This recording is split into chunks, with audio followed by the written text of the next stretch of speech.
Assalamualaikum warahmatullahi wabarakatuh.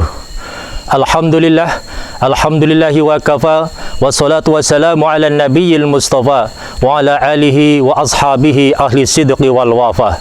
Ashhadu an la ilaha illallah wahdahu la syarika lah, wa ashhadu anna Muhammadan abduhu wa rasuluh la nabiyya ba'dah, amma ba'd. Pemirsa Humas TV yang dirahmati Allah, alhamdulillahirabbil alamin, marilah bersama-sama kita panjatkan kehadirat Allah Subhanahu wa taala yang dengan rahmat dan karunia-Nya kita sampai saat ini dan sampai hari ini masih diberikan kesempatan dan kesehatan sehingga kita masih bisa menjalankan ibadah puasa dengan sebaik-baiknya. Salawat teriring salam marilah senantiasa kita sanjungkan kepada junjungan kita baginda Rasulullah sallallahu alaihi wasallam, karena berkat wasilah beliaulah kita bisa mengenal agama Islam dan mengenal Allah Subhanahu wa taala. Pemirsa Humas TV yang dirahmati Allah, Allah Subhanahu wa taala sangat menyayangi semua umatnya. Semua ciptaan Allah yang diciptakan di alam raya ini sangat disayangi Allah. Tetapi yang perlu kita ingat, Allah menyayangi satu umat yang sangat disayanginya, yaitu umat Nabi Muhammad sallallahu alaihi wasallam. Jadi semua yang disayangi Allah, umat Nabi Muhammad adalah umat yang sangat disayangi oleh Allah Ta'ala. Di antaranya bentuk kasih sayang Allah terhadap umat Muhammad. Umat Muhammad dilahirkan terakhir, tetapi umat Muhammad kelak dijanjikan akan masuk surga terlebih dahulu sebelum umat-umat yang lain masuk surga. Yang kedua, di antaranya Allah memberikan berbagai macam fadilah kepada umat Muhammad, yang mana ketika seorang umat Muhammad melakukan satu amal kebaikan, maka Allah akan membalas dengan 10 pahala. Dan ketika umat Muhammad melakukan satu kesalahan, Allah hanya akan membalas 1 dosa. Sementara umat-umat terdahulu ketika melakukan satu kebaikan, Allah akan membalas dengan 1 pahala, dan melakukan 1 dosa, Allah pun akan membalas dengan 1 dosa. Kaum muslimin Humas TV yang dirahmati Allah, di antara lagi Allah mencintai umat Muhammad, buktinya adalah Allah memberikan waktu-waktu dan tempat-tempat yang istimewa.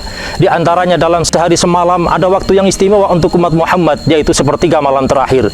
Dalam 1 minggu ada waktu yang istimewa untuk umat Muhammad, yaitu di malam Jumat. Dan dalam 1 tahun ada waktu-waktu yang istimewa, di antaranya bulan-bulan haram. Dan yang paling istimewa adalah bulan Ramadan. Dan di dalam Ramadan ada yang paling istimewa, rajanya waktu yang mustajabah yang disebut dengan Lailatul Qadar. Yang mana ketika kita beribadah di malam itu, maka akan seperti beribadah 1000 bulan. Dan artinya ketika kita beribadah di malam Lailatul Qadar, maka sama dengan beribadah 83 tahun lamanya. Pemirsa Humas TV yang dirahmati Allah, ketika Allah Subhanahu wa taala menurunkan malam Lailatul Qadar di malam bulan Ramadan yang sangat istimewa, tentunya kita patut bersyukur kehadirat Allah, karena di bulan Ramadan ini di samping malam Lailatul Qadar, Allah pun memberikan fadilah yang begitu banyak jumlahnya. Di antaranya melalui hadisnya Allah menjanjikan, Rasul mengatakan melalui hadisnya bahwa ketika ada seorang yang melakukan amalan ibadah sunnah di bulan Ramadan, maka akan sama dengan melakukan amalan ibadah wajib di luar bulan Ramadan. Ketika umat Muhammad melakukan amalan ibadah wajib di bulan Ramadan, maka akan dilipat gandakan 70 kali lipat di luar bulan Ramadan.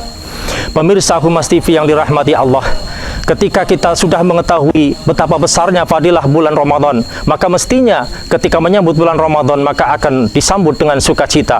Tetapi kenyataannya ada 3 kelompok manusia yang ketika memasuki bulan Ramadan memiliki beberapa sikap dalam menyambutnya. Maka pada kesempatan kali ini saya akan menyampaikan tema yang berjudul 3 sikap manusia ketika berhadapan dengan bulan Ramadan. Pemirsa Humas TV yang dirahmati Allah Subhanahu wa taala, yang pertama, ada kelompok manusia yang ketika masuk bulan Ramadan mereka menanggapinya dengan cuek, dengan tidak menyambutnya dengan seksama. Mereka ketika memasuki bulan Ramadan ini dianggapnya suatu bulan yang bukan istimewa, tetapi dianggap seperti bulan yang biasa sebelum bulan Ramadan. Mereka tidak pula berpuasa, tidak pula mengisi dengan beribadah di dalamnya, dan juga tetap melakukan kemaksiatan di dalamnya. Siapa mereka ini? Mereka yang pertama adalah kelompok orang-orang kafir.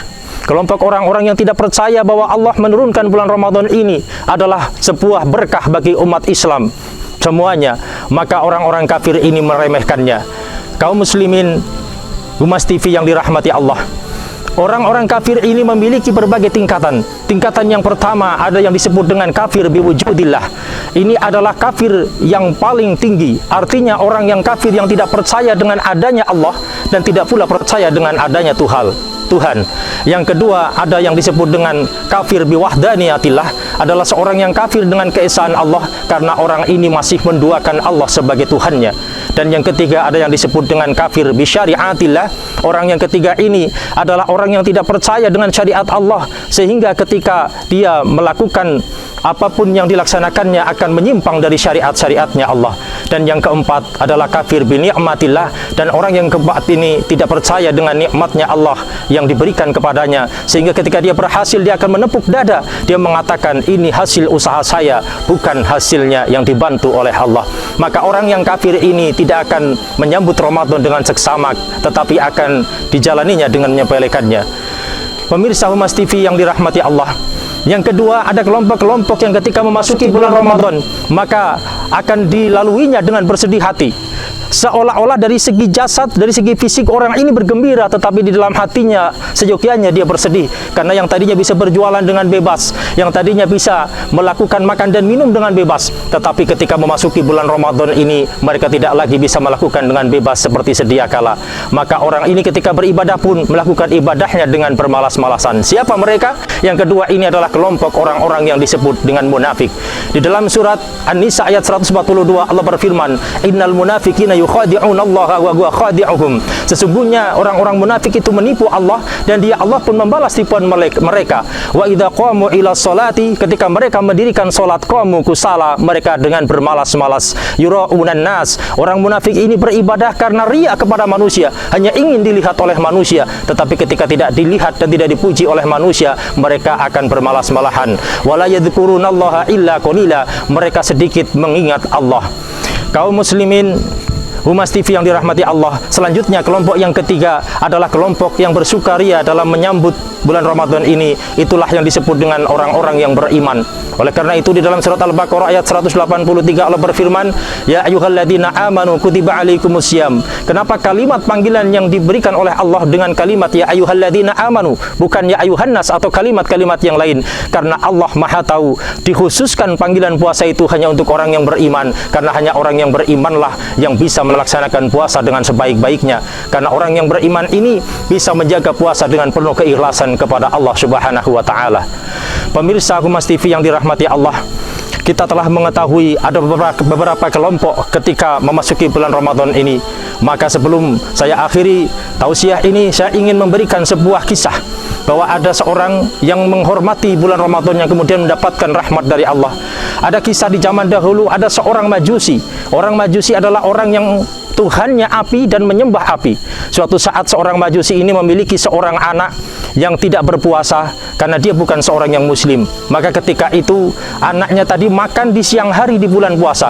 Maka para tetangganya yang mayoritas muslim ini mereka bergumam, bertanya, anak siapa itu yang makan di siang bolong di bulan Ramadan?